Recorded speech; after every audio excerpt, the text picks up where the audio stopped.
안녕하세요. 초보자를 위한 착한 경매 가이드북에 오신 것을 환영합니다. 저는 영상으로 여러분들에게 교육을 시켜드릴 부바오 선생님입니다. 본 책은 경린이들이 처음부터 끝까지 이제 입찰보기에서 인도명령까지에 대한 내용을 순서대로 실어놨습니다. 반복해서 보시면 여러분들에게 둘도 없는 교재가 될 겁니다. 시중에는 이렇게 순서를 맞춰서 나온 교재가 없거든요. 여러분들 이 책이 여러분들에게 경매를 쉽게 가르쳐 줄 수 있는 가이드북이 되었으면 좋겠습니다. 자, 그러면 여러분들 목차하고 여러 가지 앞부분의 프롤로그로 좀 보시고요. 강의는 1강부터 진행을 해보도록 하겠습니다. 그럼 여러분들 목차에 보시면 페이지 이렇게 들어가실 때 부동산 경매의 형태, 자, 이것을 챕터 1으로 해서 영상을 찍도록 하겠습니다. 자, 그러면 페이지 6페이지를 한번 보시면 여러분들 부동산 경매의 형태라고 나와 있습니다. 이 부동산 경매의 형태는 목차에도 나와 있듯이 세 가지로 분류가 되는데요. 경매를 처음 하시게 되면서 가장 많이 듣게 됩니다. 근데 반드시 기억하셔야 될 것은 순서입니다. 1번의 강제 경매, 채권법 적용이라고 제가 표시를 좀 해놨는데요. 강제 경매라는 것은 법원이 추구하고 있는 형태입니다. 경매는 민사소송법, 예전의 민사소송법에서 민사소송이 끝나고 나면 채권자가 채무자에게 돈을 달라는 소송이 끝나고 나면 법원은 채권자에게 채권을 회수할 수 있는 권리를 부여하면서 그 권리에 대한 형태를 강제 집행할 수 있게끔 법원을 만들어 놓은 거예요, 법령을. 만약에 이 형태를 띄워놓지 않았다고 하면 프롤로그에서 나와 있던 것처럼 사회는 혼란에 빠질 겁니다. 채권자가 어떻게 채무자에게 채권을 회수하겠습니까? 그러니까 법원이 나서서 이렇게 진행을 해주는 이 형태를 강제 집행이라고 보시면 되고요. 이것을 저희는 강제 경매라고 기억하고 계시면 됩니다. 한번 읽어보도록 하겠습니다. 첫 번째 가장 중요한 것은 법원은 강제 경매를 갖다가 우선적으로 진행한다라는 거죠. 채권자가 채무자를 상대로 법원에서 판결문을 받습니다. 또 이와 유사한 결정문을 받습니다. 이렇게 이것을 우리는 집행권원이라고 표현을 하고 있습니다. 또는 채무명의라고도 설명을 하고 있습니다. 뒤에 이어서 다 설명을 좀 드릴 거기 때문에 여러분들 궁금하신 부분이 있다 하더라도 계속 한번 시청을 하시면 굉장히 반복적으로 도움이 되실 겁니다. 민사집행부서에서 강제 매각 신청을 하면 이것을 부동산 강제 매각이라고 합니다. 강제 경매라고 표현합니다. 집행원원은 무엇이냐면 채무명의라고도 합니다. 집행의 권리의 원인이 되는 것, 집행 권리의 원인이 되는 이것을 채무명의라고 하고요. 이것을 가진 채권자의 신청에 의해서 채무자 소유의 부동산을 압류, 이 압류라는 것은 뒤에 또 설명을 하겠지만 압류 실행 자체가 강제 매각 절차입니다. 이것을 환가한다, 돈으로 바꾼다라는 뜻이죠. 그 매각 대금으로 신청 채권자와 배당 요구 채권자의 금전 채권의 만족을 목적으로 하는 강제 집행 절차, 이것을 강제 경매라고 생각하시면 됩니다. 그리고 집행권원은요, 또다시 설명을 좀 한다고 하면 강제 경매를 집행하고 있는 권리의 원인 서류입니다. 이를 채무명의라고도 표현합니다. 이 두 가지는 같은 거예요. 채무명의는 채무자의 강제집행 채권자로서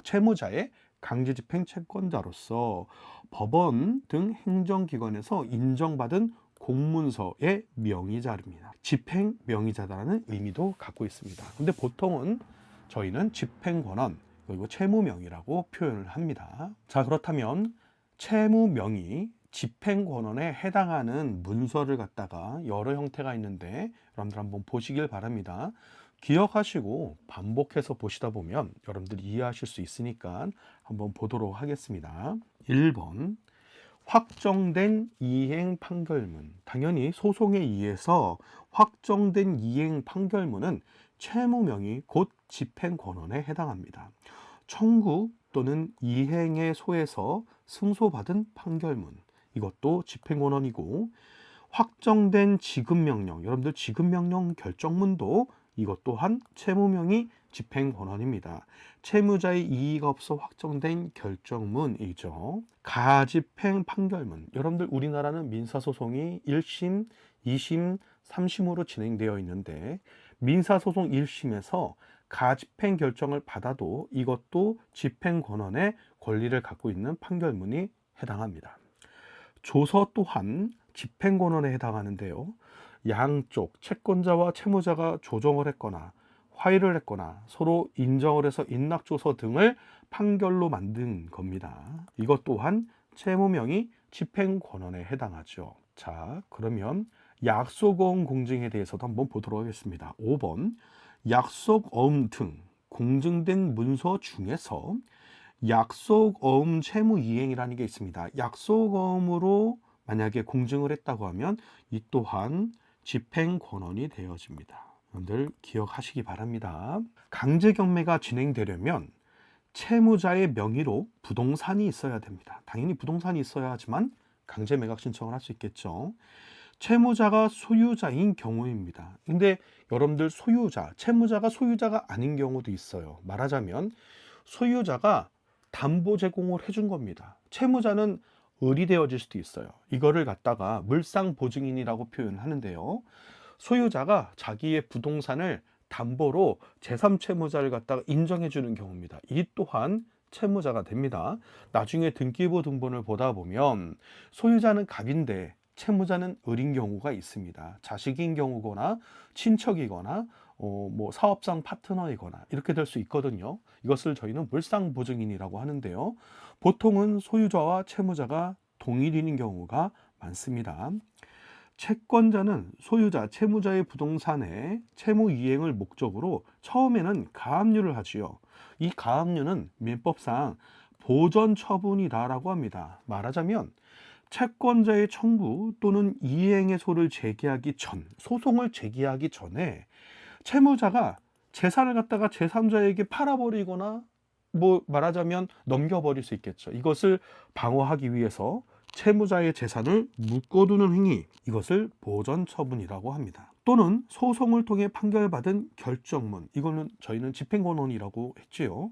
채무 명의로 압류, 강제 집행 등기를 하면 법원은 강제 매각 신청을 받아들이게 됩니다. 이것이 바로 강제 경매입니다. 그러면 여러분들 앞부분에서 본 것과 같이 1번이 강제 경매이고요. 2번이 임의 경매인데 여러분들이 보통 많이 알고 있는 가장 흔한 거죠. 임의 경매라는 것은 소유자가 돈을 빌리기 위해서 채권자에게 내 부동산을 담보로 맡기는 겁니다. 1번은 강제 경매니까 채권자와 채무자가 소송을 통해서 야 이게 얼마니 이게 아니니 서로 다툼의 여지가 있지만 2번의 임의 경매는 돈을 빌리면서 설정을 해준 거예요. 그러니까 소유자의 부동산에 담보권이 있는 권리자가 실행으로 진행하는 절차를 말합니다. 대부분 근저당권, 저당권이 대표적이죠. 이것을 저희는 물권법의 적용이다라고 제가 표시를 해놨습니다. 법령의 근거를 여러분들한테 설명을 하고 있습니다. 강제경매는 채권법, 임의경매는 물권법을 적용한다. 대표적인 담보물권이고 이 근저당권이요. 그리고 가끔은 전세권 등기로 임의경매를 진행하기도 합니다. 말하자면 소유자가 채권자에게 너는 내 부동산을 강제 매각할 권리를 내가 인정할게 라고 하는 하나의 권리를 부여함으로써 임의로 경매를 신청할 수 있는 권리, 그래서 근저당권자나 물권자들이 경매를 진행하게 되면 이것은 임의경매라고 표현을 합니다. 임의경매는 집행권원이 필요가 없죠. 당연히 소송에 의한 판결이 아니니까요. 집행권원이 필요가 없습니다. 담보권자가 설정된 날짜에 우선 변제를 받기 위해서 강제 매각 절차를 따라 진행하는 것입니다. 여기서 기억하셔야 되는 것은 보통 우선 배당 권리자라고 표현을 합니다. 우선 변제, 요거에 포인트를 두시기 바랍니다. 여러분들 물권 설정을 하면 설정한 날짜에 우선 변제를 받는다. 그리고 강제 경매는 모두가 다 동등한 배당권자다. 요 두 가지를 점점 배우게 되실 겁니다. 자, 그러면 이어서 내려가도록 하겠습니다. 담보권자는 강제 신청, 매각 신청을 위해 등기권리증에 경매 신청이 가능합니다. 그러니까 담보권자는 이미 등기권리증이라는 것을 받게 되기 때문에 누가 부여한 겁니까? 그렇죠. 소유자가 당신은 내 부동산을 강제 매각해도 됩니다라는 권리를 인정했기 때문에 이 등기권리증이라는 게 만들어집니다. 이것은 근저당권에 의해서 물권이 되어지면 이렇게 등기권리증이라는 게 부여되는데 이것으로 강제 매각 신청이 가능합니다. 단 배당을 받기 위해서는 원인 서류도 함께 갖고 있어야지만 됩니다. 담보등기는 원인 서류가 반드시 필요하거든요. 돈을 빌려줬다고 하면 차용증서 등 채권거래서들의 이 내용들이 뒷받침되어 있어야지만 됩니다. 자, 그리고 세 번째 저희는 뭐라고 했냐? 형식적 경매, 형식적 경매에 있다 그랬죠. 이 형식적 경매는 말 그대로 경매 형태만 띠는 겁니다. 민사집행법에는 나와 있지가 않아요. 민사집행법에는 강제경매와 임의경매를 갖다가 인용하고 있고요. 형식적 경매는 다만 경매의 형태를 따라갈 뿐. 자, 이렇게 한번 읽어보도록 하겠습니다. 민사집행법의 절차를 따르는 매각 절차는 같지만 재산의 정리만, 절차 필요한 목적을 현금화하는 절차로만 진행되는 경매를 형식적 경매라고 합니다. 다시 설명을 좀 드린다면 형식적 경매는 형태만 경매의 형태를 띱니다. 자, 그러면 뒷부분도 부연 설명을 좀 들어가 볼게요. 여러분들 지분권자라고 들어봤죠? 이 한 소유권은 여러 개의 지분 혹은 상속을 받은 사람들의 여러 상속인들로 나누어질 수 있습니다. 이렇게 지분권자들이나 상속권자들이 공유물 분할을 요청하는 경우가 있어요, 법원에. 그러면 당연히 법원에다 요청하다 보니까 법원의 결정문으로 이것을 환가하다 보니 경매의 형태를 따라가는 것 뿐입니다. 자, 그래서 상속과 관련된 부분들 중에서 이렇게 두 가지가 대표적인 형식적 경매이고요. 여러분들 유치권이라는 게 있는데 뒤에서 이제 배우게 되겠지만 공사대금을 받지 못해서 점유하고 있는 형태의 유치권자도 형식적으로는 물권자로서 경매 신청을 할 수는 있습니다. 이것을 형식적 경매라고 합니다. 경매정보지에 보면 가끔가다 표시를 하니까요. 여러분들 형식적 경매는요. 되도록이면 피하시길 바랍니다. 형식적 경매에서는 배당 절차가 진행되지 않는 경우가 있어서 낙찰자가 채권자의 그 권리를 인수하는 형태가 대부분입니다. 그래서 계산을 잘못했다가는 채권자들의 모든 채권까지 인수하면서 낙찰받을 수가 있어요.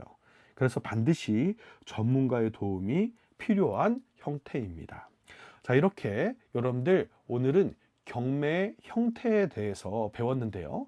이 경매의 형태에 대해서 좀 더 여러 번 반복해서 들으시면 굉장히 도움이 되시니까 다음 챕터 넘어가기 전에 한번 여러 번 들어보시길 바랍니다.